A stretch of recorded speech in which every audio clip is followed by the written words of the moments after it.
सांसद और विधायकों को संबर्धना जणाइला पाटणा बैतरणी प्रेस क्लब।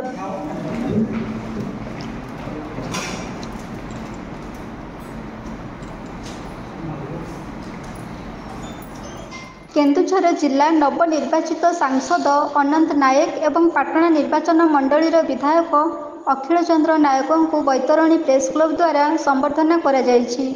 तुरुमुंगा जातीय राजपथ कड़े थिबा जेपी कल्याण मंडप ठारे एही संबर्धना सभा अनुष्ठित करा जायथिला। उभय प्रिंट एवं इलेक्ट्रॉनिक मीडियार समस्त कार्यरत सांबादिक माने एही संबर्धना सभारे उपस्थित रहिथिले। एही संबर्धना उत्सव सांबादिक व्यतीत अनेक बुद्धिजीवी मध्य उपस्थित रहिथिले।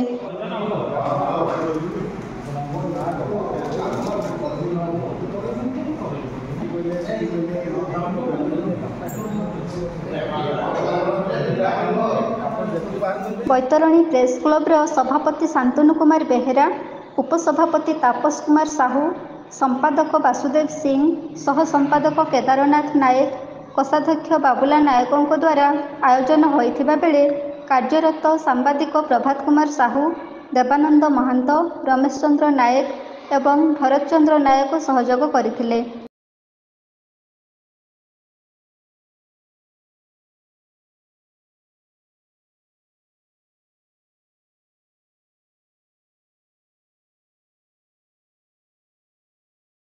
शिक्षाविद रमेश चंद्र नायकों द्वारा सभा परिचालना करी संबर्धना सभा आयोजन होइथिबा बेले एठारे अनेक बुद्धिजीवी उपस्थित रहिथिले।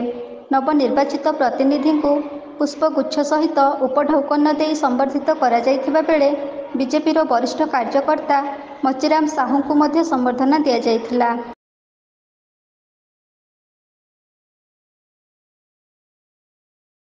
गणमाध्यम जे सत्यर प्रभारी जनसाधारण हित पाई सदासर्वदा संग्राम करी आसुथिबा सांबादिकों ऋण को केही भी सुझी पारिबे नाही। जनसाधारण हित पाई आउ समस्यार समाधान पाई गणमाध्यम ही एकमात्र माध्यम। तेणु सांबादिक मानंकु यथा सम्मान देबा आम मानक कर्तव्य बोली सांसद अनंत नायक प्रकाश करथिले।